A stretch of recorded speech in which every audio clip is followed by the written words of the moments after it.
Welcome to Smosh Mouth. I'm Shayne. And I'm Amanda. And we have two very special guests with us today, Josh and Trevor from Mythical Kitchen. Hi. Yeah. And also from Smosh. Yeah. No, Okay. today Trevor is from the Mythical No, Kitchen. you're not from Smosh today. You don't remember this place. You're at Mythical Kitchen. It's so good to be back. It's been so long. You know, it's always fun when I get to come hang out. Yeah. Which I never get to do. Or Okay. rarely get to do. Okay. It has been kind of long Hey, for me. Josh. Hi, how are you doing? Good. I walked in today and somebody goes, "Have you been here before?" And I was like, "It's been so long. I've been neglecting all of my friends." So I'm sorry that Dad just left to get cigarettes, but he's back now. Well, Dad, we never met, so you really were such a great dad. They They were like, thank he's you so coming much. back. And I was like, well, I never met him, so. I feel like since we've never met. worked together before, we need to do like a little like speed date and get to know each other. And where'd you Let's grow do up? it. Okay, yeah. Right. Okay. Great, go Okay, for it. Where'd you grow up? Massachusetts. What part? Easton, Massachusetts. Never been. How many siblings do you have? 3 sisters. What's your biggest fear? Drowning and tight spaces. Is it the metaphor of drowning or like the actual physicality of it? No, physicality of it. Do you sometimes feel like you're drowning in your own life? Sometimes, yeah. And that makes you feel, Stressed and I overwhelmed. guess that. This is every conversation with How Trevor. many? Wait, where were you born? I was born in Columbia, Maryland, moved to Kansas City till I was 4, and then ended up in Orange County, California, where I stayed put mostly. through my Whoa. life, yeah. How many siblings? One sibling, older brother. Okay. What's your biggest fear? Biggest fear, disappointing people. That's real. Brutal. I mean, you're a chef. It's true, and you will constantly disappoint people Of course. all the time while Yeah. cooking. Yeah, You Because- often disappointed me. I know, and I'm sorry. Have you told? Are you comfortable telling him that you're disappointed, or you just like hold it in and then tell him later? I hold it in and never tell him, actually. This is the first time I've told him. It's gonna. Is that real? Yeah, it comes out in short bursts, only when we're on camera. Which then I'm like, oh God, was that real or was it performance? That's really hard because, like, how can you guys have a close relationship if you don't tell him? And we'll get into that. Yeah, man. I'm just kidding. I'm What kidding. the hell? Hi, Shayne. Yeah, how do you guys feel after that? Do you feel good? I actually feel really good. Like I know her so much better now. Yeah, you know Okay, me really well. great. Well, Josh, yeah, it's the first time you've been on this podcast, and it has been a long time since you've been here at Smosh, even though you've been on like several shows. I have the funeral roast. That was a big highlight. That's for me. right. Arasha, her performance, that was maybe the funniest thing I've ever seen. Yep. She was that the coroner. Yes. Yeah. Yeah. There Love was that character. Something about me dying with a condom on, or as or as chefs call it, making a marinade, and that just killed me. And then we shot the never aired my ex's special where I came in and I had thrown out my back and I said, I cannot physically sit down. Can we do this standing? And I was in so much pain trying to film. And so that And it will was never see an the light of ex's day. special. Yeah. And I couldn't tell if Trevor was doing my actual ex. I think there was a weird line there. I was in a gray area. I was in a weird emotional space. It was like Patrick and Jeremy were like, oh, so like, yeah, you'll be kind of like Josh's type, but then like it really did just kind of end up being your ex. yeah. And I was like, what are you doing to me? You did a whole roast on your ex, or you? No, it so was- it was the interviewing. It was the exes. interviewing exes. Oh, interviewing Yeah, his yeah, yeah, exes. yeah. when But you this came is in and you were right his before ex. we like Ian and God. Anthony debuted their first sketch. That feels like So a it's kind of the century transition ago when period. we did exes. It was a century It ago. was Yeah. so long ago. Maybe it was the last time I filmed here. Wow, That's Whoa. insane. I know. That's crazy. Wait, that You was were years also ago. you were here for the Eat It or Eat It where we discovered I have grave mouth. Yes. That was you. Oh, I heard about this. That was you, and it was kind of like you who solidified it because, like, I was eating this burger that was covered in malic acid and not reacting, but then you took a bite and then literally couldn't like handle it for a second. My entire mouth felt like it was on fire. And we knew that if you couldn't handle it, then something was wrong. Wait, malic acid is It's like horrible. sour. No, Yes, extreme I feel sour. like every time I went on Eat or Eat It, I got malic acid. Well, they started putting it in every episode because I didn't react to it. And actually they were sad. putting it in there to get reactions from other people because anytime I didn't eat it, people would freak out. But I kept somehow landing on the malic acid things and not being affected by it at all for some reason. I have more questions about that. How do you experience lemonade? Like, does it taste nice to you? Yeah, it tastes great. And I taste like the lemonade. tart sourness, but it's just never, it never does the thing where I have to pucker up or anything. Like, it's fine. I used to just pop warheads as a kid, though. Whoa. That's crazy. Absolutely not. Like Oh, blue raspberry, I was eating warhead, tons. sour, gross. Loved them. So maybe I just like damaged my mouth. I did I'd always heard growing up that warheads would like cause a hole to burn in your tongue. That was like a weird That's what I threat. heard too. Yeah, that was like a stopped. certain era. I guess so. But I did a shoot with Santi from Food Theorist where it was like testing different ways to neutralize sour. And we just ate so much malic acid that day that it did bore a hole in my tongue. I couldn't eat for like 3 days. It was brutal. Wait, an actual physical hole? Not like all the way through, but like you could see the physical indent. It just started eating it. Like the scene in Fight Club with the lie on the hand. It Yeah. was like that on my tongue. Yeah, it was really brutal. Why did you do that? Oh, internet clout. A fear of disappointing people, as we've talked about, Amanda. It's just how it is. no. Josh, you go hard because just before we started recording, you were talking about the time that you drank so much caffeine you went blind. So I missed that conversation. Josh has a really healthy relationship with food. No, yeah, that was it was a long shoot day in Mythical Kitchen, and I'd gotten acute caffeine intoxication multiple times before, probably twice okay, so it's no before. big deal. Yeah. Well, this was the first time that I lost vision for probably 5 minutes, and I got really scared. I was drinking cold brew concentrate straight out of the bottle, but The like jug. the jug, yeah. And everybody warned me, hey, don't do that. You're making us uncomfortable, all that. And I was like, part of being a chef is being able to measure freehand. Yeah, You know, you could know say what that. 2 tablespoons of soy sauce looks like, and so I was like, surely I know how much I'm consuming here. And then everything went white, and I couldn't stand For up. 5 minutes? It was also like in this weird time where it was like post-COVID, but we're kind of coming out of it, but it was still like limited people on set, and the vibes were just insane. And I mean, we were just getting like bags full of Bang on the company card, just stocking them in the fridge, and it was just there was always so much caffeine readily available. And we weren't really concerned with the consequences. It was like coming in at 8 a.m. for like what was going to be a 10-hour, 11-hour shoot day, and just breakfast bang, lunch bang, And then afternoon like, bang. so many times It's like a during- breakfast bang, you know. there was so much anxiety during those shoots in that specific era because you would just get somebody would get a Slack and just go, everybody out when Yeah. like a positive test came back. I'm sure y'all dealt with the same Yeah. Oh, yeah. thing. And so it's already like, okay, how fast can we cook Yeah. until somebody tests positive? Yeah, we were doing like 4 episodes in a day. Like, Yeah. I feel like Lord. the max number of videos we'll do, like cooking videos we'll do in a day is like 2 now. Yeah, because we now run it a lot more professionally. And, Yeah. and No, we were cranking through those. And when you guys got home, did you cook or did you like die and fall apart and order yourself food? in that era, didn't I wasn't eat. cooking. Yeah, No. he was eating like a handful of goldfish every day. We would try and force That feed. makes sense We would to try me. and force Yeah. feed Trevor Like- nutrients during the day because we. Yeah, do you eat nutrients? Well, no, I mean it's Okay. tough when you're going in, especially like in the 4 videos a day. You're eating food for 4 videos, and so it's like you go and you just gorge yourself. And we're not making healthy stuff in the Mythical Kitchen, so I'm just going and having the most diabolical food. And a all Doritos day. calzone, Korean corn dog. Oh, and then I'm my getting God. home and I'm like, I don't even want to look at food. I just want to drink Diet Coke and play video games. And that's just all I God, did. your body, your little body. No, it was pretty bad. Yeah, it was not healthy. Yeah, When you guys are cooking, are you tasting everything? Are you tasting it or are you actually like eating it and consuming it? So there's the initial taste on camera, and then this happened yesterday. We made a ton of pizzas in a shoot, and so you're like tasting everything while you're cooking. You're eating on camera and explaining things, but then the camera shut off, and there's just like 3 whole pizzas and 2 backups left over, and you're sort of like stressed from the shoot day in general. So you're just, and like, so going. you just start Yep. going to town, and the entire crew just crowds around the pizza. I'm pouring bottles of like ranch and Thousand Island and putting hot sauce in it and just putting Yum. the pizzas together. And then you get home and you just like, you have post-shoot clarity and you're just like, I'm so disgusting. It's What's also happening? it's also so funny because when we're shooting cooking videos, it's like the food is a prop.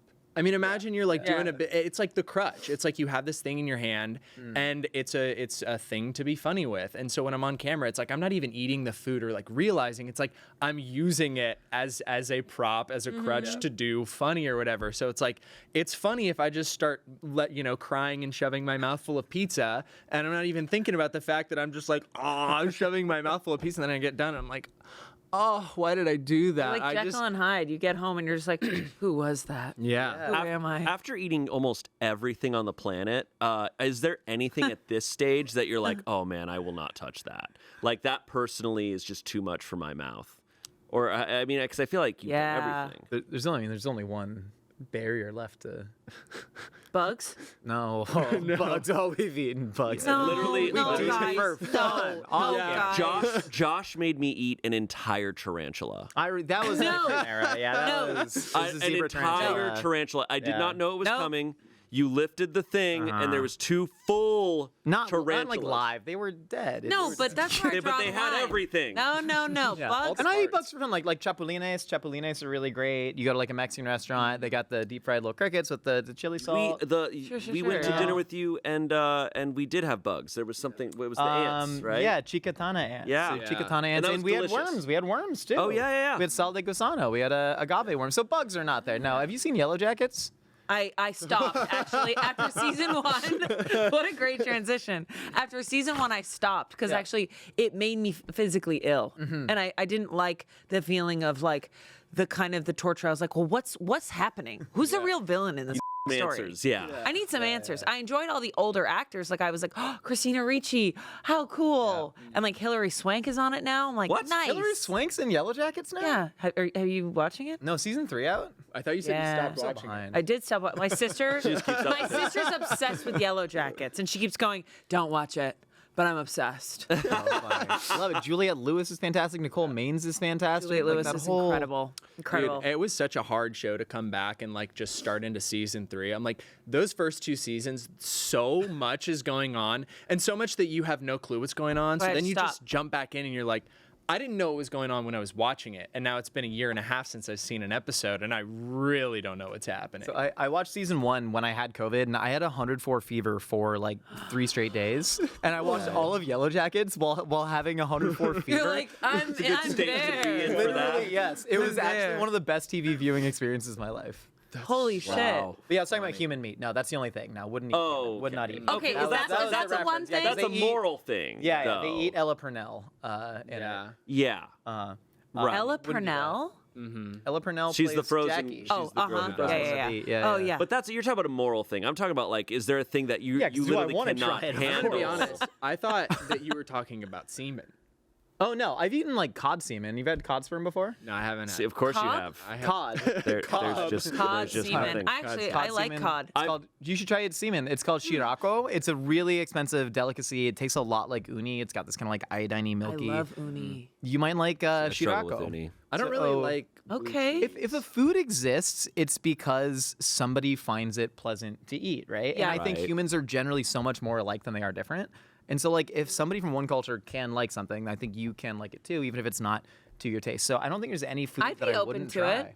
Yeah? I think you would Yeah. try anything, but I feel like you've tried almost everything. So are there foods that it's like, whew, I Never struggle again? with that. Because I believe I'm aware that Rhett and Link, the food that they struggled with the most is it like the pig blood taco or something? Oh, that's just like delicious. Like that's really, they really just good. didn't like it. Well, you shouldn't just put it in an a taco Ortega shell. stand and Yeah. stuffed taco shell, but there's like a Vietnamese dish called bun ba hue, just this like spicy pork trotter soup with like a ton of fragrant herbs, and you put the blood cube in that, and that's really delicious because like the more intense flavors you have, the more they can balance against other intensity. Yeah. And so like everything in context, right? So Of Yeah. course, Yeah, of yeah, course. yeah. I know that that's something that got pointed out forever ago on Smosh. We used to do a lot more like punishment style Yeah, things. yeah. And it was what's the Australian spread for toast? Vegemite. Vegemite. But Vegemite. whenever we had Vegemite, we would have like a huge heaping spoonful of it. Exactly. And of course it's gross like that. And we'd have tons of comments being like, "Hey man, don't eat it that way. Like it's gross because of the way you're eating It's it. all how you don't, eat you don't it, drink right. a cup of mayonnaise. Like of course Yeah. it's gross in that That'll context. be hard to drink. Yeah, except Damien might. Does he love mayo that much? Yeah, he loves mayo. Oh my God. Next time he's on, we'll ask him. Yeah, we get that type of context. And then whenever I try foods and I'm like, this is gross, I do think about how someone does love it, and I kind of want to try to like figure out how to love it. I'm Well, it's like, is there a way? different Like, cultures? Like, I feel like I would love to go to a different culture and have it explained to me and like Mm-hmm. the history of it, and then I feel like I could really love it. Where it's like, Yeah. hey, you know, we're in America. Here's this thing that you should try from Vietnam. It's like, wait a second. I know. I think environment definitely would help. The food that I struggle with that I want to like is natto. Natto is Wait, same here natto. actually. Same It's here. the yeah. like fermented fermented soybeans? It's fermented soybeans, but the way that it ferments, the soybeans are whole, but there's this like almost cobwebby stickiness around it. It's a little bit. Ooh. So when you like whip it up with chopsticks, it gets really, really stringy and slimy. But it's interesting the way that we think about like crispy, right? We view that as a good adjective for food, and we view slimy as bad. Gross. But that's only in like, a very American English context. Yeah. So there's in a lot of other cultures, like crispiness is kind of like weird. Like why would you? It's like shattering. It's hurting your teeth. It's whatever. And so like natto, it's that texture is a lot more common in Japan, also in a lot of Chinese cooking. There was this Nigerian whole goat barbecue out in Van Nuys. Wow. And I remember in an interview, he was talking about making this like traditional Nigerian whole goat barbecue, and Americans would come, they'd eat it, and they'd go, "Oh, this meat's tough." And the Nigerians that came and eat it and went, "This is perfect." So then he's like, "Cool, I can cook this lower, slower, longer." Americans came and went, "This meat's so tender, that's great." Nigerians came and was like, "This isn't meat, it's falling apart in my mouth. You're supposed to chew meat. What is this?" And so like, what we view as objectively good in food is not how every other culture would view it. So It's so interesting. yeah. I think It's I've so had natto psychological. before, actually. As you're talking about it, I think I was in Seattle, and we were in this really amazing restaurant. I remember it being very slimy. Yeah. And I was a little taken aback by it, just because you're exactly right. Like, in my culture, slimy, it's like, slimy. It Yeah, feels like yeah. it's alive. But it was delicious. The flavor is great. It's got this like very like almost cheesy fermentation to it. And I've tried natto every which way. I've tried it drunk. I've tried it sober. I've tried it on sashimi. Like I'm the same thing with you. I think I I'm need to gonna be keep drunk trying when it. I try new things. That's Yeah. how I sneak it past my brain.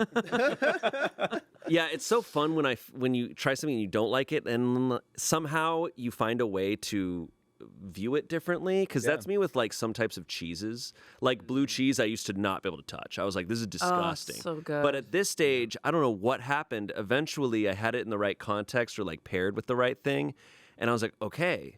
I understand it a little bit more. And that's such a fun experience to like learn to like something. Also, pairing it with something brings out all the different flavors of it. I was kind of like obsessed with food pairing. I don't know if I'm like that good at it at all, but like simple things like meat and cheeses or like dips and cheeses. And I'm just like, I remember I went wine tasting one time, and this woman, she went over her whole explanation of pairing, and I was right there with her. I was like 3 glasses of wine deep. I was like, yeah, I get that.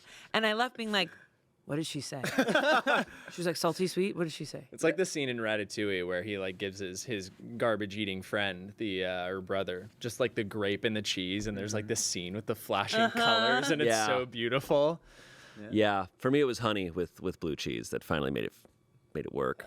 So that makes sense. It's like pairing is everything. You guys have the answers, right? Like, yeah, but I mean, I don't think have any that's answers. like one so much when you're talking about like the person at the winery, like telling you all these stories. That's ultimately what it is storytelling, right? Like wine is the best example of that. It is literally just rotten grape juice. So all Yep. these notes of like nectarine and honeydew rind and fresh cut Tobacco garden hose. and That's all just leather. something people are making up based on what this rotten grape juice kind of smells like to them. I remember talking to my brother who was like a certified sommelier, and he worked for a little bit in the wine industry, and he was saying there's a tasting note, or actually it's what do they call it? Like an olfactory note of violet. Like this wine smells like violets.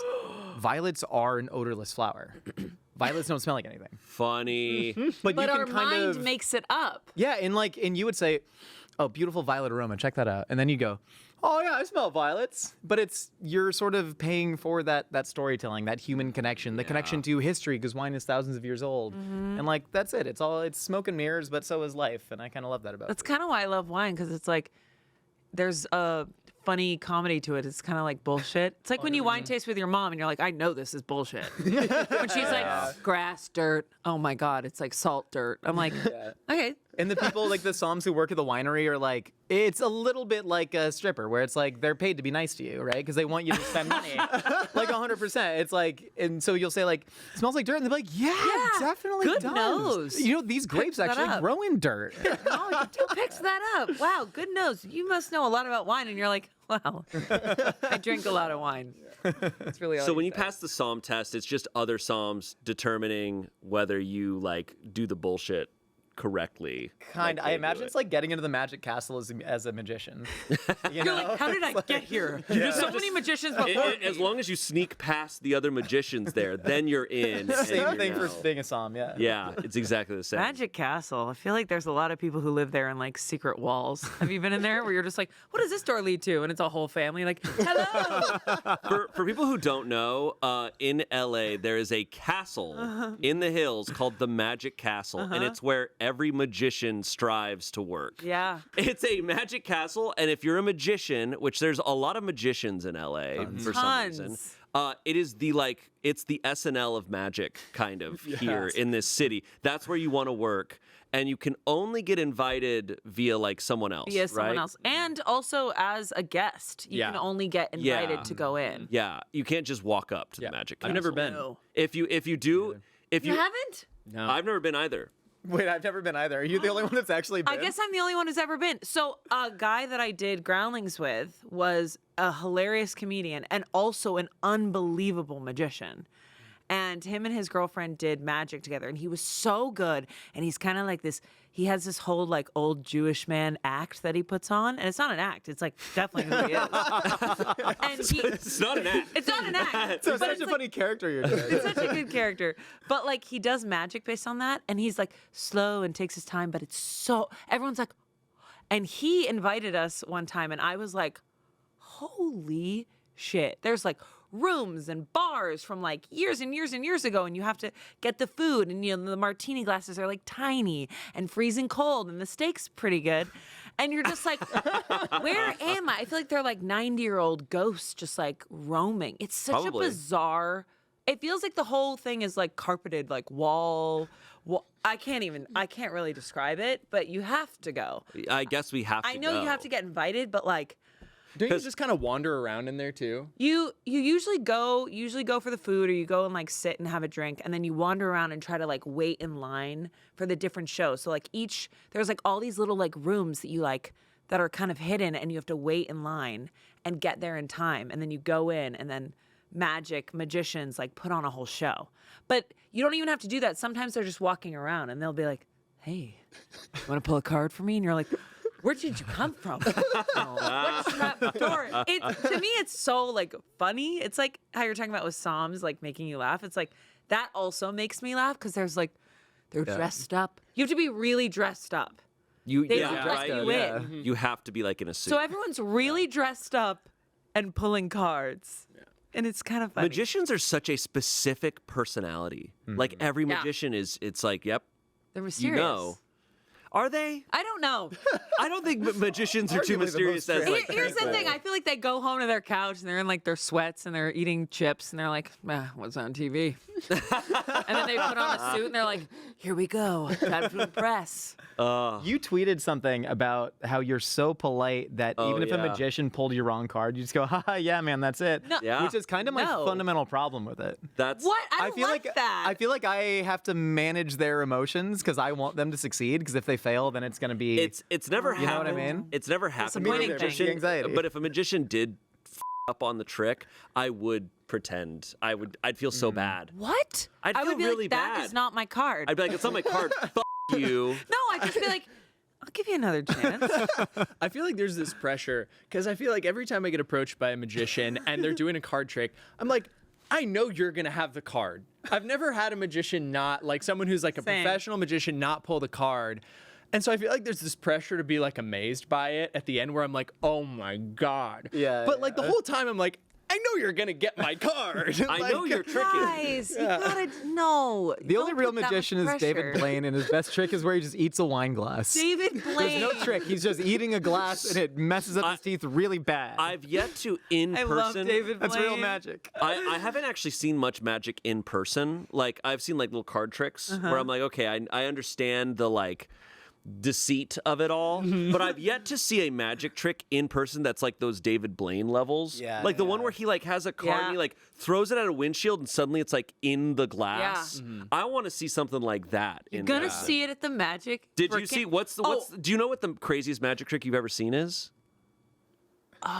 Is there one that you're like something with like this guy had a bunch of coins and then all these different people had coins and he knew what the coins were and then people were like, how? And they're like 60 plus, old. So you know they're not around. You're like, that bitch didn't come in with those coins. They lived through the Cold War. Yeah, exactly. I've yet to have I'd love a trick where there's something on my person that they've put there, and I'm like, how did that end up there? I'm telling you. I'm so curious about that. I'll find a way to get you in. Okay, let's break me into the Magic Castle. Because if you're not can't do invited, that. if you're not invited, you open up the front door and it just leads to the exit. And you're like, oh. And they go, thank you. You walk through and you're just walking out. You're walking back out. Yeah, that's what happens. I think the impressive part about Magic though is just the sleight of hand. It's insane that they are able to do that. There's this guy who there's like a documentary, I think it's on Netflix. It's not even Magic, but it's this guy who is blind and he is just so incredible at shuffling cards. He goes through like an entire deck of cards a day from shuffling it so much, but he can shuffle a deck of cards and reshuffle it so that it's completely in order. Like his hands have just touched cards so many times that he can tell exactly where every card is when he's shuffling it. Wow. Fully blind, he can shuffle a deck, pull out a card, and tell you exactly what it is. It's unbelievable. The most insane documentary. Whole documentary about him? Whole documentary. And all he does the entire time is just he's always shuffling cards. When he's talking, when he's doing anything, he's shuffling It's like cards. practice and It's the most so much practice. Unreal thing I've ever seen. Isn't it this always blows my mind that every time you shuffle a deck of cards, that's the first time that organization of cards has ever existed? Like the odds is that when you shuffle a deck of cards, that just the way that the odds work, that order of cards has never before been shuffled into place before. I don't know. I think I've heard something like that. Spooky. We'll have Selina fact check so that I'm not just lying to you. It's like one of those things where it's like if you put a monkey in a typewriter in a room with enough that the time, odds eventually Dude, type out the what I works of learned last Shakespeare. night? You know? What I learned last night, Raven and I were watching Wedding Crashers. Okay. Oh, okay, fun. Perfect transition. Incredible Yeah, film. perfect. Yeah. No, but Owen Wilson makes a joke about Australia and how the toilets like flush the opposite way. And Raven was like, "What?" And I was like, "Oh no, that's a real thing. Like if you go to the like southern hemisphere, the toilets flush the opposite way." And I googled it. Completely a myth. Not true. Yeah. Completely It's a not myth. true. A lie. It's not true, but it's like something I saw like a video of probably when I was like in high school, and I was like, dude, that's crazy. And then they're like on the equator, the water doesn't spin at all. It just goes straight down. And I was like, oh my God. I looked it up. Completely a myth. I miss there's really no excuse for like buying into that shit nowadays, but it happens more now. And that's freaking magic. But But they tell you it, and then you believe it. It's like 0.045%. So Statistically, when you shuffle a deck of cards, that's the first time that has ever existed. How long until we get to a point where we will have had a repeat? You know what I mean? Yeah, I mean, we're not counting this blind guy who's shuffling all day. That's what I'm saying. He's made so many different feeling iterations. the outside of his cards, and he's like memorizing the feel with the card. 8 That's what I'm 8 billion guessing. people on Earth. Yeah, each person's probably shuffling a deck of cards, 15, 30 times a day? Yeah, Yeah. every person is Every always person. shuffling Definitely cards. therapist. You know what I mean? Me playing Balatro, yeah, all day, every day. Speaking of wedding crashers, Trevor, you're engaged. Dude, yeah, I'm Trevor. engaged. How crazy Pretty cool. is that? How crazy Wow, is that? join us. It's so awesome. Is it awesome? It's so awesome just to be able to call her my fiance. Because like we don't have like a date For 90 set. Yeah. I love that you're on that show. Sending Trevor back to Idaho. No, I mean it's like because like I love her so much, but it always felt weird being like, oh yeah, this is like my girlfriend. Like it just doesn't feel that serious, you know? Yeah. So like we don't have a date set. We're like saving money. You know, we live in LA and we're broke. Like we're not gonna have a wedding probably anytime really soon. But it's like now I get to go around and be like, oh yeah, my fiance, and it just feels so official. cool. It's like no, dude, I swear I really love her. Like That's she's awesome. my fiance. I really love her. I swear, dude. Sick, man. Just Yeah. people question it when it's like your girlfriend. They're like, yeah, sure. Yeah, there's like a thing like, okay, your girlfriend, but no, it's It does have a weird connotation. My girlfriend. People are like, okay. It just doesn't. It's How like, long? And you're like, Yeah. dude, Yeah. you have a girlfriend for years. I think the problem, is that term is so all-encompassing. Like, it can mean so many different, like, levels. Yeah. It's why I kind of like what people have been saying partner a lot. And I'm like, I think Yeah. that adds, like, Yeah. a different layer. Yeah, we would say partner, and like, yeah, that did feel more official, but now it's like fiance. I'm like, yeah. And then people ask me if I have a date, and I'm like, no, probably never gonna. Take your time. If you think they're asking you that, she is going to get asked so often that it's going to 1,000 ruin her life. Was that your experience? 1,000 times. Oh, so much. I mean, I have 3 sisters. Yeah. So when and what colors are you thinking? Like, what should I wear? And both my sisters have 2 kids, and they were always going to be in the wedding. And they're like, so what for like suit? I'm like, I don't have a dress myself. Yeah, like yeah, I yeah. don't.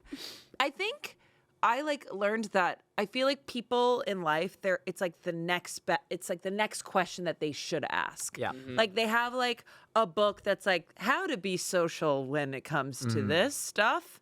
And it's like, that's the next question that they ask. You're engaged. They're like, great. When's the date? Because all they need to say is like, that's awesome. Yeah. They can't live in that unknown gray area. So they just say the next thing. So I kind of stopped taking it so personally, but I remember being engaged and being extremely overwhelmed. Like I was so excited, but people were like, can I throw you like an engagement party? And I wanted to crumble and die. And now I'm thinking like, why didn't I just let them do that? But you just get so, I don't know, you get so overwhelmed because you're like, I also want to have a say in this, but I don't know what I want it to look like. And people are like, they're ready. They're like, when's the next thing? Yeah. And then it's like once you're married, then it's like, oh, are you thinking about kids soon? And it's like, 100%. Good God. Yeah. The escalator, man. You hop on the escalator and you just never hop Then off. you have kids, and they're like, well, when are you gonna die? Yeah. Yeah. Oh, God. When are you Yeah. gonna die? Totally. Wait, Amanda, how long was your engagement? Really, not that long. And honestly, why I'm saying don't rush, like, my husband was like, we could wait another year. And I felt so much pressure just from myself and like the outside world that I was like, no, we have to. So my engagement was like really a year. Yeah. Really not that long, but we could have done 2 years. Now, don't get me wrong. The wedding day was like one of the best days of my life. It really, really was. And I didn't think that. I was like, oh God, everyone says it's the best day of their life. But it was unbelievable. And I'm so glad when we got married. Like I'm glad we didn't wait, but like we could have waited. So it was only a year. It wasn't that long. Yeah. And yours was? It was only a couple months ago, right? My wedding, yeah, You I got got married- married a Yeah. couple months ago, but our engagement was almost 3 years. Yeah. Wow. Just because wow. there was Nice. so much pressure. We started planning early, but there was so much pressure to throw the perfect wedding, and that's something that like really freaks me out about the world in general. Is just like the bachelor party, the bachelorette party, and we're traveling, we're going to Park shower. Slope, the shower, the everything, and I'm just like, invite like. I grew up in like a crappy apartment complex that had like a party clubhouse. And like growing up, you'd get a gallon of store brand ice cream and a crappy sheet cake, and you'd just invite friends over there. And that's what I want to go back to for like Yes. engagement party and bachelor parties. Yes. You know, Yeah. bring one Craigslist erotic dancer to whatever the version of that apartment clubhouse is. Yeah. Because there's just so many different events, and all your other friends are getting married, and it's It's so a expensive, and it's just been this like escalation over a long period of time. And you're kind of I felt exactly the same way. I was like, I do better. I love big groups of people, but I personally do better with small groups. So I split shit up. Like the whole year, I was like, I'm essentially getting married for the whole year. Like I'm going to have like a hangout with my sisters on the East Coast, and that's going to be like Yeah. a bachelorette party, but essentially it's just a weekend. And then I'm going to have like the Craigslist stripper, which I definitely had. Talking like fireman, doctor. What was her shtick? Jeans. Well, actually, I love tarot cards, and my friends, we rented a house on this horse ranch, which I was like, this is sick. And he showed up as a tarot reader, but he like wasn't prepared. He was the wrong guy. Like they were like, this is not who we picked. And he showed up in this like big gaping gown that my friend had from Groundling. She was like, I stole this from the basement, and gave it to him. And then he had tarot cards, and he went, It's gonna be a fun night. You and your friends are gonna have a good time. Let's party. And I was like, thanks for my card reading. Oh, your card is the huge balls card. Uh-oh. Oh no, the swordsman! Something terrible has happened in your life. Nothing better than a stripper in jeans, let me tell you that.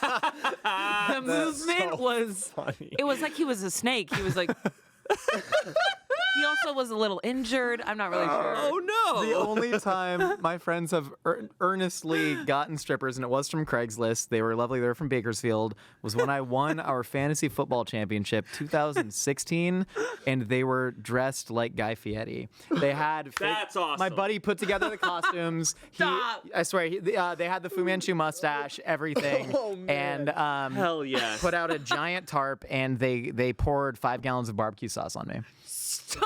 And that was the most contact that, there was not, And nobody then they was shot there. me with a gun. Same real thing that happened in my life, yeah. That was the most contact?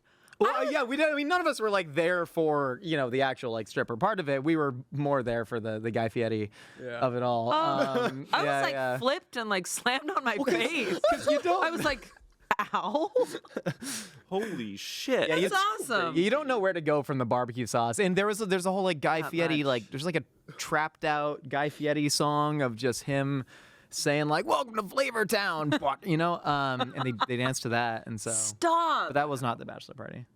That was just, see, that's the thing is like, I'm so sick of these words of like a shower, a bachelorette party, a bridal shower. And it's like, let's just, the whole point of a wedding is to hang out with your friends and be like, hey, we're doing this. Thanks for being there for us. Like, thanks for being our tribe. Like that to me was the whole thing. Like we didn't have an engagement party. I didn't really have a shower. I just had like a bachelorette with my sisters from home and then my friends here. Because that, to me, that was like plenty. It was a lot for me to process. But then, I don't know, like, I felt like I was, like, not really relaxed. I get really overwhelmed with, like, a lot of attention, and crazy, when I'm a fucking actor, but, like, I had a 40-person wedding. Like, I had it small. And, like, if my husband were to choose, he would have had 500 people. Like, he's like, let's party and dance. It's And a I'm different like, kind of attention. Yeah. yeah. When it comes to this type of stuff. And it's also attention from, like, your family, like people in your life that kind of can stress you out more easily than anyone else. So they're like, how you feeling? Yeah. And you're like, I was feeling good think until I'm you asked good. me that. They're like, yeah. And you're like, what? What's the hidden meaning here? I think it's one of those times in life where you feel this pressure where it's like, does everyone expect me to know absolutely 100% for sure what I want in every aspect of my life? And it's like, man, I'm really unsure of a lot of things. I don't know. But the way if they people talk to you, do. they're like, yeah, so you know what you're doing? Do you know what you want with this and this and this and this? And I'm like, maybe I don't. I think they at feel all. better. I think for what I learned about my mom, and I really had to dig through this, is like she just wants to know that like I'm going to be okay and like I'm going to have a good time. Yeah. But it comes off in all those questions. You know what I mean? Like, and people are like, why don't they trust me? And it's like, no, they just want to make sure you're going to be good and set up and ready to go. And it's like, I can say that now because I already went through all of it. But like, you really have to like dig through that and be like, what is the hidden meaning here? And it's like, they just want to make sure that you're good. Yeah. Most of them. It's funny talking about the different kinds of attention, but the people are definitely a big part of that. Because if you would imagine like your mom and all your closest family members being on set every day, you would probably have very different feelings about your work in certain ways, right? Yeah. Because you're like carrying so much baggage from such a young age with all those people that they say one thing, there's like, is everything going okay? It's like, well, why would it not be? Why would it not be? You said that to me when I was 8 and things weren't going okay. Yeah. It's totally true. So everything's going to be okay. Yeah, no, everything's gonna be okay. When you're having kids. Yeah. What has been on your mind more, Trevor? Has it been the engagement, or has it been the fact that you're going to be in Creator Clash? Oh God, Oh my God. dude, no, How's your nose doing, by the way? nose is doing good. It doesn't really looks hurt good. too much. Thank you. Did you get some arnica? You didn't. I don't go to the store. Okay. I'm sorry. I should have just bought it for you. It's okay. Tiny bit of context, Creator Clash is a YouTuber boxing event that's been going on for a couple of years where YouTubers beat the shit out of each other. And Trevor, Yeah. you're in it this year. Yeah, I'm in it. Dude, it's exhausting. It's so weird to be like, I've played sports my whole life and I've never been it's been so long since I've been bad at a sport, you know, like learned a sport. So like going into it, I was like, I'm athletic. Like I haven't boxed before, but like surely it can't be like, you know, I'm going into this with athletic experience. And dude, how humbling it is to just get punched in the face. Yeah, it's brutal. But I finally feel like I'm getting better, which is nice. It's starting to click a little bit for me. I'm getting less scared, but it's become so tiring because now, like the last couple weeks have been so busy, like just long shoot days, long days. And then on any of the days that I'm not shooting, I'm getting beat up. You're training. Yeah. I'm like going to a gym and a Bulgarian man is just punching me. And He's loving it too. yeah, he loves it. He like punches me in the face and my nose is all bloody and he goes, "Oh, sorry." He's like, "But get back up." And I'm like, "Okay." Hero's journey. You're on the hero's journey, boo. Yeah, no, it's really outside my comfort zone though, and I think it's really good for me because there genuinely that picture of my bloody nose when he punched me, I got sent to the ground and just like couldn't like help myself from just immediately like crying. I was just on the ground crying, and I was like, I want to get up and I want to walk out of this gym because this isn't fun, and I don't really like punching people, so like that's not even fun. The other side of it. But no, I mean, it's a challenge, and it's for a really awesome cause. It's like for charity. It's really cool, and it's an awesome group of people. So it's outside my comfort zone. It's hard, but I'm glad that I'm doing it. And once it's done and after I win, I'm probably not ever going to box again. And after you win. Yeah, after I win. Love That's that. been so many like interviews with people who've participated in Creator Clash. They're like, "So are you going to keep doing this?" And they're like, "No, no, I'm done." No, I'm going to go back to just playing pickup basketball. It's so much fun. Pickup basketball is so much fun. Getting punched in the face, not fun. Just like going home and hurting. That's extremely painful. I started sitting down in the shower again. I haven't sat down in the Oh, shower. no. What the? Like in movies when people are really falling apart. You're in those like hardcore boxing dramas now, Dude, I haven't sat It's down just in the like- shower since I was like unmedicated for my mental health issues. And now I'm like getting home and I'm like, Grave, this is going to be a long one. I got to sit down for a minute. Oh, I can just picture you like turning it on. Yeah. No. No, it's, You can't do this, Trevor. You gotta give it up. Get up, Trevor. Yeah, Amanda's from Boston. She knows like 15,000 boxers. Yeah. Because everyone in Boston's a boxer. Yeah. Yeah. I did a lot of Muay Thai training. I did like 2.5 years of Muay Thai training and I loved it. But I will say it took me a really long time to not be afraid of being punched in the face. The training that I'm doing, they're not actively punching me in the face, but still they go for it and you're supposed to slip. And I in the beginning, I'd be like, Yeah. and they'd be like, you cannot shut your eyes. And I was like, but it's natural. If I shut my eyes, it goes away. So it took me months to like open my eyes to a f***ing punch coming towards me. Yeah.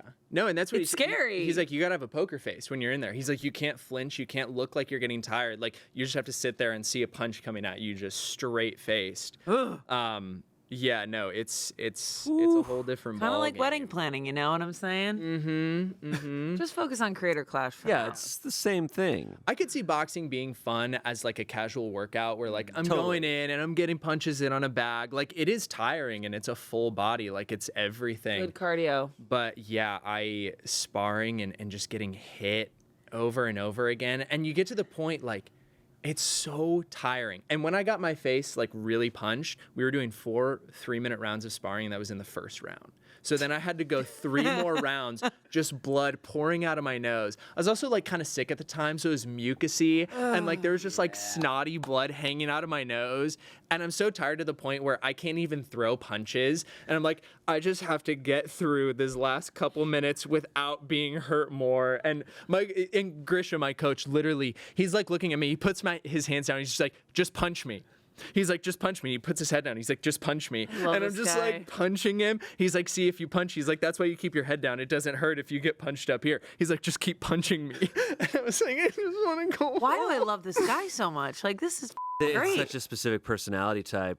It's kind of like we were talking about at the beginning, like chefs have such a specific personality types. I feel like boxers Totally. also have such Yeah, chefs, you guys are a little totally unhinged. Yeah, absolute freaks. Yeah. Suckers for pain and punishment too. Well, he's got the craziest story because he grew up in Bulgaria, like communist Bulgaria. And it's like he was fighting and that's what he was good at, so that's what he did. It's like he was good at fighting, so all he did was fight, like, since he was a kid.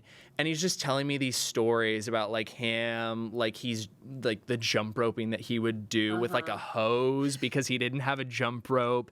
And then he, like, came to America and was, like, fighting on, like, the American national team. But just, like, he was just going through it. Like, that's all he did was fight when he was younger. And he loves to get punched. He loves to punch people, and he loves to get punched. Probably nostalgic. That's got to be really scary when you're fighting someone who enjoys it.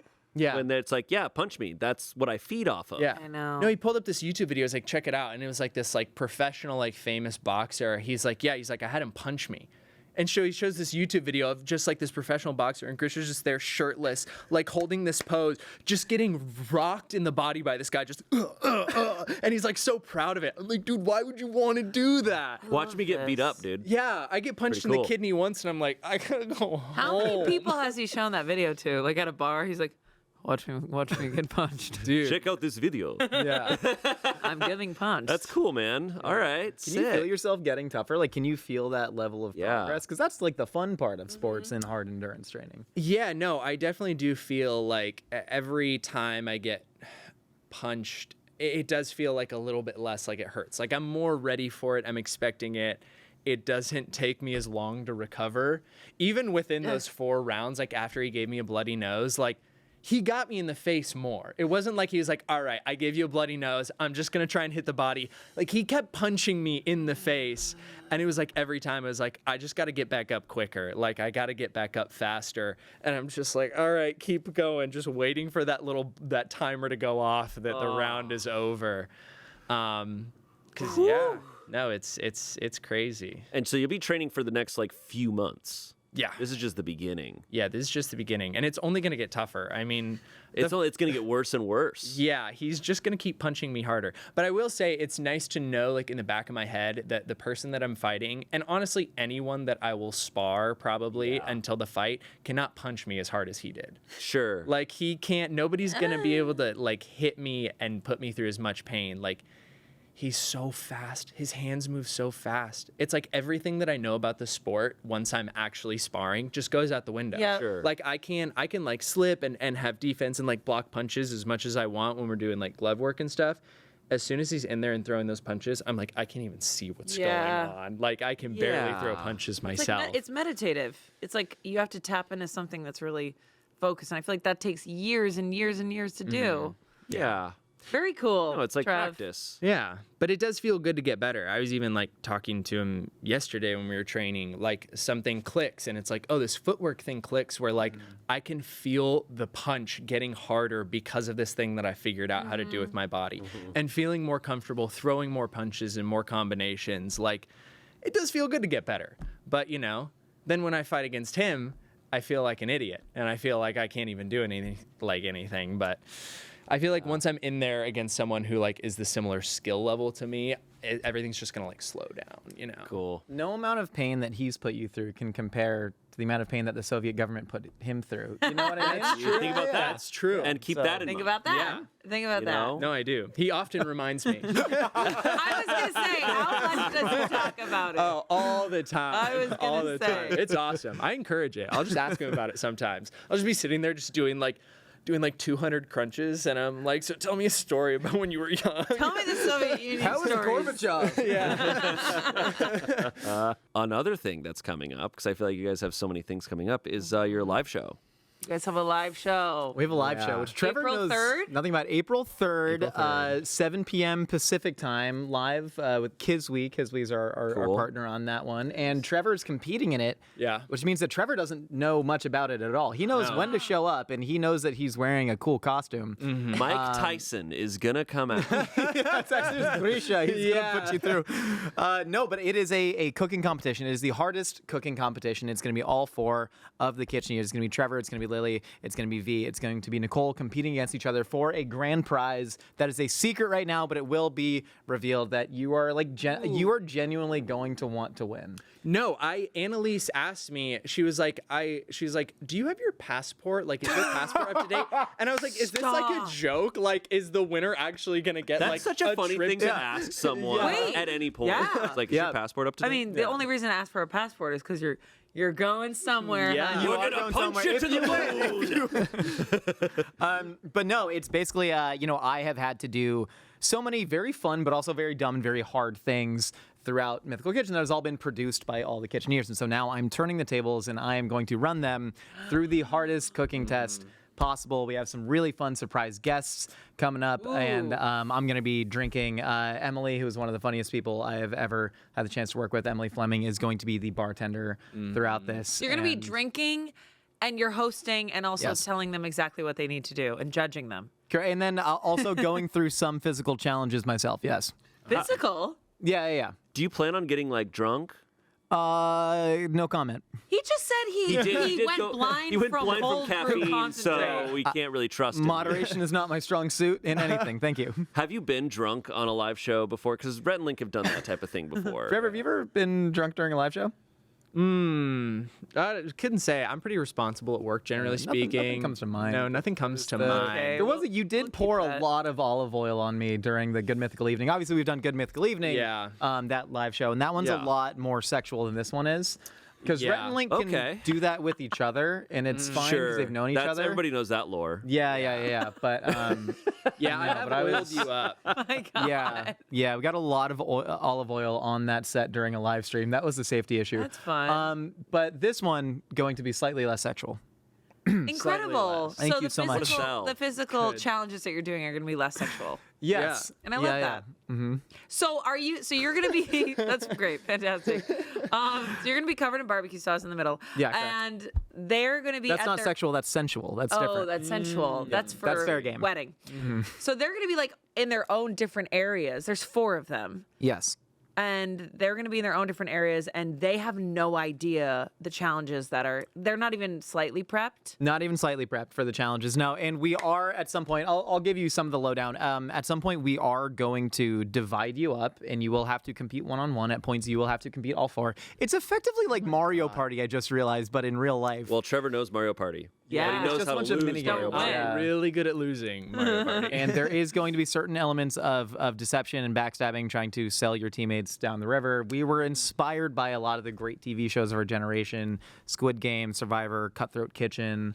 Squid Game. Squid Game, where they shot. die, where they get literally die. murdered. No, we're actually only speaking Korean is the Squid Game Yeah. element. But we're really excited. We've been working super, super hard. I know like y'all have all produced live streams, and it's such a fun new challenge that we have never done before on the Mythical Kitchen side. And so it's really cool because we now also have an excuse to do like bigger, better, Yeah. cooler things. So are you gonna have an audience in there, or is it's only gonna be live streamed? Only going to be live streamed, and there's like no room. There's no room for anything else in the kitchen right now because we've blocked out like all of the sort of locations. I'm also going to have to be running from location to location during this. So this is happening at the Mythical Studio. This is happening at the Mythical Studio. Yeah, Okay. yeah. What do So you think he we're going to really take you doesn't to? know. Trevor has- I don't know. 4 Yeah, people they were in asked that kitchen. We know as much cooking. about That's about this. insane. I thought maybe we'd be going somewhere. We did ask you if you had a passport, so I understand. Yeah, Yeah. we're going to Greenland to film it. That would be sick.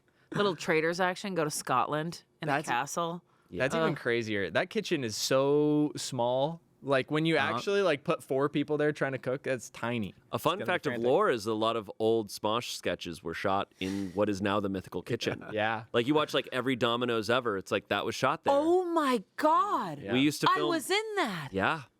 I had like You were there? I was there, and it was such a weird time. Like me and Damien were playing these characters who were like fighting over a buttery phone. What a time. Yeah. That, Well, that's back in, tiny. Yeah, it's not big. It's, not going to big. be real cozy. It's going to be real intimate in there. Yeah. Okay, so are there like 3 different dishes? You probably can't say anything. Never mind. So a lot of them are going to, I will say the finale does involve cooking your best dish, but only 2 people will be in that Doing finale. that. Yeah, and what's your yeah. best dish, Trevor? Well, Beef there- Wellington? there's going to be some catches. Ham and cheese And you, sandwich. there's going to be some catches on what that best dish has to include. I will say that. Okay. But otherwise, a lot of it is, going to be testing your mental fortitude. It's going to be Okay. testing your speed. It's going to be testing your efficiency, your ability to follow directions. Okay. Your ability to It's going to box. get intense. No, that's really good for me. Yeah. Oh my God. I have gotten so much worse at cooking. I think after having now that I'm not cooking Yeah. like full time for a Now job. that you're at Smosh, you suck. Yeah, now that I'm at baking and Smosh, they cooking. made me bad at cooking. Yeah, we're bad kids. Over And you here. went to college for baking. Yeah. No, I feel great about my baking. I'll like bake bread at home. Made a lovely loaf of brioche. But no, I feel like cooking. I'm like I forget stuff sometimes. Like I used to just, I don't know. Out of practice? I got to be completely honest. It was only like in recent years when I was like, oh, baking and cooking are considered two different things. They are Yep. completely. I feel like baking, if you miss an ingredient, because I like to bake bread, and I feel like if you miss an ingredient, you are. Is baking just anything to do with bread? Is No. that what clarifies as bake? What is the category of baking? Baking like pies, not a and hard- cookies, and tarts, and all that. It's not like a hard line per se of Yeah. what is cooking, what is Yeah. baking, etc. But I don't know. How would you describe it? Because there's like baking, and then there's like pastry. The French have different words for all of it, right? Pastry, yeah. pastry Boulanger, cooking. pâtissière. Yeah, I think that like bread things specifically, anything that's having to do with like anything yeasted or risen, like that's gonna be where like the science and the precision really matters. Cultures and all that. Yeah, and then things like there are some things like I don't know, making like a really nice smooth custard, like that's like just a lot of like technical like timing stuff. But so, like to me, that's cooking. Like the custard is cooking. I can make a Yeah. custard. Right. Yeah, You know, it's custard. once I start custard's working cooking. with, to me, a lot of it's like architecture in a way. Mm-hmm. You know what I mean? Yeah. Like with actual pastry. That's so true. No, yeah, I made a creme brulee a couple weeks ago. That's my favorite dessert. That's cool. I love custard. I bought a torch just for it. Yeah, Wow. you Yeah, have to. Yeah. At the top. I went to a little Sur La Table, got myself a torch. Hell yeah, Yeah, dude. and some Nice. nice little creme brulee dishes. little I went a little ramekins? crazy. It was Valentine's Day. I wanted to make something special. Oh, I Yeah. want that. That's amazing. That's my like Wow. cheater, like chef ass dessert is making Yeah. like some sort of like a creme brulee or like a panna cotta. Yeah. Will be my thing, but I'll like grapefruit zest panna cotta, Yeah. you know, Because it's so good. bergamot whipped cream, candied kumquat. What? You know, come on now. Like a creamy, like God. custard dessert is just so good. It's just pudding. Has to be done right though. I feel like Yeah. I love custard, but I don't really like super sweet desserts. I'm weird. I kind of like lavender and Earl Grey and ube, like all these different flavors. same. And so sometimes I'll get custard, like a banana custard, and I'm like this is so sweet. Let me sell you on grapefruit zest panna cotta. No, you said that, and the kumquat. I was like, that is my shit. A lot of bitter, a lot of acid, a lot of freshness cutting through it. You should have come over for Valentine's Day. It would have been great. Oh my God, it was my birthday. I should have been like, bye, husband. I'm going over to Chef Josh's house with his wife. When you were in college for baking, was it like you had to bring in your sourdough loaves to the study hall This is and how- show them to Dude, everyone? it actually Here's like my sourdough loaf. culinary Judge me. school does just basically seem like a bit. Like they had me writing I wrote an essay on like the origin and history of like laminated doughs and croissants. Oh. And then like I had my final and I had to make a souffle for a final. I actually burnt the shit out of my thumb and finger because it was like a final and it was timed, and like souffles, like you got to get them right out of the oven. You don't want them to deflate. So I had my souffles coming out of the oven, but I'd already plated and I had to get the souffle onto the plate. And I was like, I won't be able to grab this with enough precision with like a towel and get it on the plate without screwing up the plating. So I was like, if I do it fast enough, it can't hurt that bad. And so like straight out of the oven, I'm just like looking at this and I just picked it up and put it on the plate really fast. It hurt. What was the so material like? What was terrible. was it like? It's like a Ceramic. ceramic, like okay. yeah. And I don't know if it was like cast Like a iron little, or something. Oh, Yeah. that would suck. no, Die. And they're like, no, it was so Should bad. have spit on your hands. That would have helped you. Yeah, and so and my Whoa, really? fingers like It has to heat the spit first. just like instantly blistered. And but I had to like take it up and like get graded. So I just go up and I like have my hand behind my back and I'm just like trying so hard to keep it together because my hand hurt so bad. But yeah, I don't know. It's just silly. I just like come in and be like, oh, it's pizza day. We're making pizza. Normal Welcome to college pizza is class. also- I mean, that's like Normal college improv also school. is It's like, that, all right, yeah. which character are you coming up with? And they're going to be in CVS and you got to talk to this random guy and let's get out the who, the what, the where. And you're like, here I go. Or you'll do like a whole space work challenge where it's like 3 minutes of you making coffee, but there's nothing there. It's all space work. Is there a school? Like, there's school. Because there's no college where you can major in improv, though. But that'd be No, hilarious. this is later when you're an adult and you've made the decision What'd you to major spend in? money You on know, it. just figuring it out. The gray area. I mean, I was a political science major, and I wrote a God. 10-page paper Poli-sci. on the Iggy Azalea music video for it's Okay. spelled $PU $Y. I don't know how to pronounce it. That's weird. But yeah, I wrote a very serious 10-page paper on that and like subverting the male gaze. I don't know, How but does that normal relate to college. poli-sci? Who's to say? Who's to but say? yeah, so normal college is also a little bit of a So bit you depending didn't- on what you study. You didn't go to culinary school. None, not at all. You just learned it on the streets. Culinary school, hard knocks. I love that though. Yeah. Cool. And I have a lot of shortcomings in the kitchen because of it. Tons, Really? tons. Yeah, don't know how to do a lot. Oh, ask me to fillet a fish, I can barely do it. I just I watch the YouTube videos. I feel like that's filleting a Wow. fish is hard though. Yeah. Wow. So I mean, do you Can't think in bake. school you would learn all of those things? Oh, you can't bake. can't bake. No, Trevor's seen me try. It's tough. Doesn't know what bread Baking is. is a Stuff. Don't totally even know separate what it is. thing. It's a separate thing. It's so hard. When I had to learn how to bake, it was so many failed attempts. Making my own culture was so many failed attempts. It's like there's so many things you can't control. It's like heat, temperature, timing. No, you can let a dough sit out on the counter for like 15 minutes too long proofing, and then the whole bread You're is just done. like torn and overproofed and done. crazy. Like it really is super precise. I don't know, culinary school was every single day we did something different. Every single day we baked or made a different dish or dessert or something. And so it was like really like I learned so many techniques and about so many different kinds of foods, which was really helpful. Like it was so much knowledge. And it also helped me realize the things that I hate. Because I love baking, but my like final for my entire like culinary school like time was a wedding cake. And it was the worst thing ever. Really? I had to decorate like a wedding cake, and it was awful, and I hated it. And that was the moment I was like, I'm never Because it was making like a wedding cake. precise little. Oh yeah, I was doing like gum paste flowers. Like I had to make like these hyper realistic like orchids like to go on the cake, and it was so. And now you're gonna have to do brutal. that again. Yeah, you're Yeah. making your own wedding cake. People ask me that, they're like, "Are you gonna make your own wedding cake?" And I'm like, "Hell no." No, I don't Why would I think- want to work? Okay, you don't want to like. Did you want to cook on your wedding? I know you didn't, but like, was that like ever a thought? I would have wanted to if it was just me. I catered a buddy's like 80-person wedding once just by myself, like no help Stop. whatsoever. That's crazy. That's And really hard. I had the best time. I loved it. It's the sicko mindset, you know? It's like Yeah. I stayed up for like 2 straight days doing it. It was awesome. So for my own, I would have like wanted to do that, and I even had talked to Julia about doing that for a little like engagement party because we were gonna hire like a taquero for it, and I was like, I can just do this all Yeah. myself. Yeah. But so much of it and so much of relationships, I stare directly at you, is about finding that compromise where you realize that it's actually been the coolest thing about marriage is like, oh, this is no longer about me. Yeah. Like I've been indulging in my own kind of, selfish bullshit for like my entire life of like, well, I want to do this thing and I'm going to do it. Yeah. And now it's like, well, no, this is for the unit and for the greater good of what we're like, going to achieve in our life. And so, yeah, I was happy yeah. to just go along with the ride and Yeah, because at the end of the day, she wants you. I feel the same way. I mean, my husband also, and it did happen the night before my wedding. He wanted to barbecue, like literally like meats and vegetables on this huge grill Yeah. in Santa Barbara for everyone the night Yeah, before. yeah. And it was a big struggle of mine, but it was like something that was so important to him. And I was like, you know what? It's the night before. It's not our actual wedding.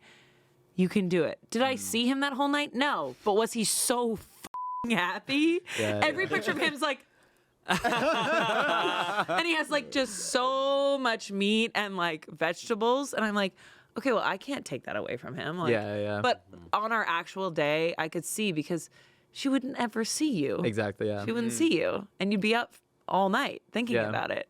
And I was like really shocked on my wedding day of like how present I was able to be in that moment. Because I don't know, I kind of struggle with especially the very kind of sentimental stuff, especially when it's something that's like very rote and de rigueur in life. I kind of just like scoff at it a little bit. But the actual like wedding ceremony, I was so incredibly emotional during it. And it felt like so hyper real in a way that I really didn't expect, and it was like really meaningful. Yeah, I cried. Yeah, Trevor, did you actually cry? I cried at your At wedding. my vows? Yeah. Wow. Me and Julie each had like 5-minute vows. I think it was like I had like it was like twice. I think it was when Jules was walking down the aisle, and then Oh yeah. a bride walking down the aisle. I don't know. I always cry at weddings. And then during the vows, it was shed some tears. special. Yeah, it's like a really intimate setting too, and knowing that like Julia built the chuppah, and we had our grandfather's talis, on it, and her brother did the actual ceremony, and he'd said some like really sweet things, and Wow. yeah, it was So really sweet. great. Yeah. That is so. And I'm glad I wasn't worrying about like, are the flautas still No. crispy? Yeah.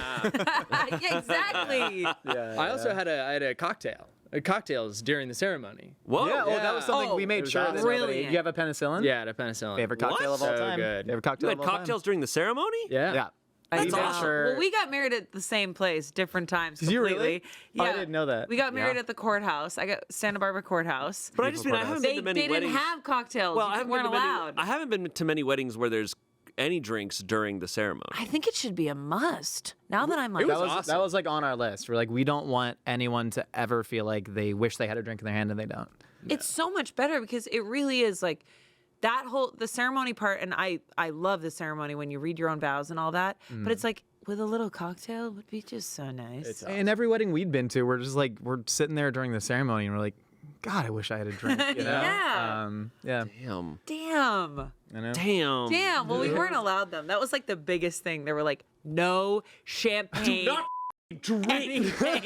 It's like a park. Then they punch you in the face. They We did have an open bottle of Malort floating around, but we got Malort, married in my a God. restaurant. Malort. Malort is the worst tasting alcohol. Have you had Malort? So Have you heard of it? bad. No. Jepson's Malort? Does anybody in the room know Malort? That's what peasants call their king. Did you drink it?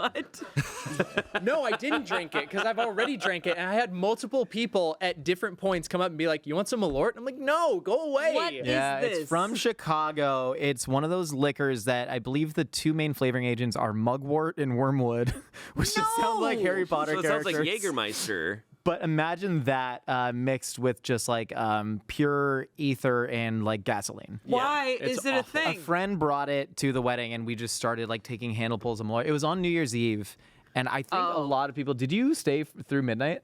No. A lot of people got too drunk and had to leave before midnight. Yeah. No, we bounced early. I felt bad. Well, you came by and we were, because it was like indoors, but then there was like this little outdoor kind of patio area. And so Raven and I, we took a break, went to sit outside, and you came by and like handed me a warm bottle of champagne. Yeah. And then you Ooh. got up and walked away. And then I was like, I just have this warm bottle of champagne. And drinking champagne out of a bottle is just the worst thing. Fizzes out of your mouth. It's too much. It's so awful. All it does is fizz. And then your brother came over and I was talking to him for a while. And I was like, do you want the champagne? He's like, no. And I was like, I don't know what to do with this. So I just set it on the ground. And then I think, You still think about that bottle of champagne? yeah, no. I felt bad but I don't know. You probably didn't think want it was it. missed. I don't think it was Yeah. I don't think you thought about it. No. Probably didn't remember. I was really stressed about it. So I get that. Holy shit. I realized something I meant to bring up at the start of this episode is Amanda and I are doing something very fun now. From here on out on the podcast, we have bingo cards. Yep.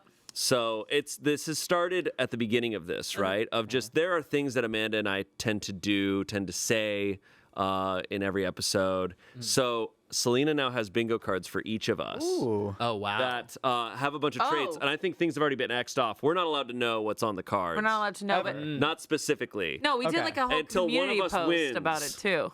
Oh, So we're now just playing bingo. So, like, for instance, I think you mentioned the East Coast at some point. That's definitely Okay. that's definitely home. something. My hometown. Just like little things that we do and Yeah. say. So that's going to be going on in the background now from here on out on this show. excellent. That's starting with this episode. Wow. So I don't know. I don't know what things we marked off. Well, the stripper definitely wasn't on there because nobody knew about that. Not mentioning barbecue sauce being Thank you spilled for on opening up someone. to me. You're so welcome. I still watch the videos and cry. And I showed Gardere and he was like, I don't need to see those. And I was like, but it's so funny. He's like, his Then he goes back to jeans playing and his- Civ. Exactly. Did he graduate from Civ? So I up. What do you mean? A couple episodes back, she was talking about how My husband plays Civ, but I was like, he told me that he's retiring Civilization. The game Civilization. You never heard You of it? never need to worry about it because you'll get addicted. Don't do it. I don't want Love to. Civ. Yeah. So he was like, I'm going to retire once I become immortal. And I was like, awesome, cool. So I up. I was like, hey, I went on the pod and said that you're going to retire from Civ. He's like, it's Dota. I'm going to retire from Dota. Babe. He wasn't even that mad at all. No way. So he's still playing Civ. Yeah, he's still playing Civ and But he he hasn't retired. But he retired from Dota. No, he hasn't become immortal. He's 'Cause we're playing, busy. He's playing Dota in the year of our Lord 2025. Yeah. That's incredible. He's sick. He's a gamer. He's Eastern European and he's a sick It's man. my favorite visual that you say sometimes you crack the door open and he's in there quietly speaking in Russian. Well, he has playing like Dota. 5 friends from that he met online from Ukraine and Russia and Belarus that he's speaking Russian to them all night on his thing. So sometimes I'll be in the kitchen and be like, I'm like, I like how that's your. I like how after being you're married to him and that's your impression. Have you not learned any? no, I'm a horrible bitch. He's in there speaking Russian. No, listen. I was like, I love you down? Like, do you know? No, she should have been able to say it. I have Sonishka, what he calls me, which is the sun, and that works. Like, Beautiful. I told his mom, I was like, I gotta learn Russian. She's like, do you have to? And I was like, why? She's like, it's so hard. It's so, You can't. You can't do that. But he'll try to teach me. Here's the thing. Don't try to learn another language from your husband. What? It's so, you get so frustrated with them because he's like, no. Спасибо. And it's like, my mouth doesn't work like that. But I'm going to. I will do this. Trust me, I wake up in a panic being like, I gotta learn Russian. I really have to learn And then you look at the mirror and start going da da da da da da. He would kill me if he heard me say that. What, does he listen to the podcast ever? No. Okay, good. No. That's good. We love each other. We support each other. He doesn't have to listen to Okay. everything. Okay, solid. No, I'm bad. Honey. Wow. Horrible wife. Before we sign off, Selina wrote down a bunch of would you rather's. Let's quickly go through them. Oh, wow. Oh. Oh, for both of us? Yeah, for All you right. too. All right. Okay, here we go. Would you rather have your secret recipe leaked or never make your signature dish ever again? Oh, leak all my secret recipes, man. There's no secrets online Okay. anymore. We've created our own police state in the name of content. Okay. Wow. All right. Cook based on vibes or cook based off of a recipe? Oh, surely. I always, there will be times when I choose to follow a recipe if it's something that I haven't cooked a lot, but I have so much more fun if I'm going on vibes. Okay. So definitely on vibes. vibes? Yeah. I'm 100% a vibes-based cook. yeah. I haven't love cooked from an that. actual recipe. And I hate reading from a recipe. Like, it's only something if I'm like, I really don't know how to make this thing. But yeah, cooking on vibes. Well, you read a recipe through, and then you're like, oh, I understand like the technique, and I understand the why, and then now you can start like tinkering with it. Mm-hmm. Yeah. I like this one. Would you rather be vegan or gluten free? Oh. Ooh, you're a baker. That's tough. Neither of you guys are vegan or gluten free. No. No, wouldn't say so. I think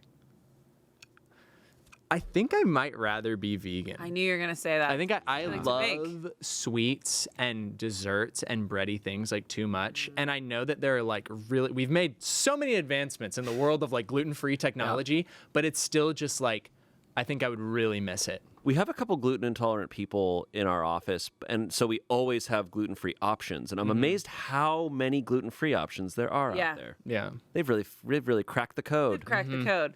I Josh? think I would do. I mean, right now I do try and eat a lot of protein, but like my actual doctor is like, stop doing that. And so eventually I do have plans to probably be something close to vegan. I think they're kind of correct about most things. Yeah. And I actually like cooked like this crazy 8-course dinner feast for a vegan friend the other day. It was some of the most fun I've had. I think I would do really well at both. Yeah. The entire civilizations have thrived without gluten, You know what I mean? The Mesoamericans, wheat didn't exist. You look at a lot of East Asian cultures, just eat rice. And so I think I could do both really well. But for right now, with protein goals, I'd rather be gluten-free. Yeah. Wow. It's crazy because I feel like I actually I don't drink milk. Like, I don't really have milk, and I don't love cheese that much. The only thing that would be like probably a change for me is to like not eat chicken. But even that, like, I don't eat a ton of meat, I feel like. So, and I tell you what, I love like a black bean burger. Oh, Yeah. oh, I love a black Really? bean. Yeah. I love eating meat, but like I don't know, it's just the world of food is just such an infinite opportunity to eat delicious things. And we're talking about other cultures earlier, like gluten-free. And me and Julia were talking about this, and she was like, you eat flour tortillas all the time. I was like, I would merely switch to corn. Right. You know, I get the flour tortillas for you because you make quesadillas. Right. Like I would just do that, You and just I'd switch. be perfectly fine. Yeah. And like, you ever had that Brazilian cheesy bread, pão de queijo? Mm-hmm. You know what I mean? Little popovers, Brazilian cheesy popover breads. I don't know if I have. I know that. Good. You guys never been to Fogo de Chão? No. I've been once a really long time Oh wait, I ago, have and I been need once to forever go. ago. They give you a little roll. Anyways, the only ingredient is just it's cassava flour. You know, Yeah. it's barely gluten free. I just make cassava flour everything. Oh, that sounds Wow. amazing. But I understand that's like very specific to me. Yeah. Because I love cooking and Wow. Last one I can think of is what carb would you have to eat for the rest of your life if you had to pick one? See, it's like potatoes, pasta, oh, that's a good one. what, rice? rice, Yeah. millet, sorghum, And Or bread. like Amaranth. bread. And bread. So you have to pick one. It's like for me, I'm like, man, to go without potatoes. Every form of them are so good. Mine's Chips, bread. bread. I love bread so much. Yeah, it'd have to be bread. Potatoes would be that would be a really hard thing to give up, but I still think I'd pick bread. It's my New Year's resolution to eat more potatoes this year because Wow. I don't like cook with them that much. I've never been. I love fries, obviously, but to me, like Yeah. almost there's so many potato dishes that I think would be like better with other vegetables. Okay. But I'm trying. That's my own bias, and I'm trying to get over that. But like flatbread specifically, the best genre of food. It exists in almost every culture. Some sort of flatbread that you swipe through a spicy stew. Yeah. And you know that's Like that's a tortillas, naan. that's Garlic naan, that's naan, yeah. lavash. You know that's Yeah. even looking like Nigeria, like you have like the swallows and the stews. There's just some sort of Yeah. tacky bread thing. Yeah, Wow. So hungry. I know. Well, damn. Put down below which carb you're Yeah. aligned with. Put down below. And keep an eye out for Survive the Mythical Kitchen live. Yeah, we'll link it. We'll link it below this April video. 3rd, 7 p.m. Absolutely. You can get they live. nailed it. When are the tickets on sale? That's so now the tickets are on sale now. You can go to mythicalkitchenlive.com and get your tickets. We have a really cool T-shirt if you want to buy that too. It's gonna be a really fun time. Hell yeah. That's so close. I can't believe it's already March. I'm freaking He's like, out, Same. man. Ow. Freaking out. Ow, that's so close. He's gonna break his nose We twice still gotta- before that. And I'm wearing like a white tuxedo, and I've already got it stained during the promo shoots. It's like we gotta Nice. figure out that. You know, we don't, Hell yeah. That's great. It's gonna be a good time. it's gonna be a good time. Well, thanks for both being here. Thanks for being here. Hey Amanda, nice to meet you. Hey, nice to No, meet this you. was fun. This was so fun. You and your two other sisters. 3. Shit. You and your older brother know. moved Fear of all over, drowning. but went This to was Kansas all- City. I had the number Waste. 3, but I couldn't remember if it was 3 total or It's okay. 3. I forgive you. That's God, that is so awkward. embarrassing. God. Thank you for watching. We'll see you later. Bye. Bye.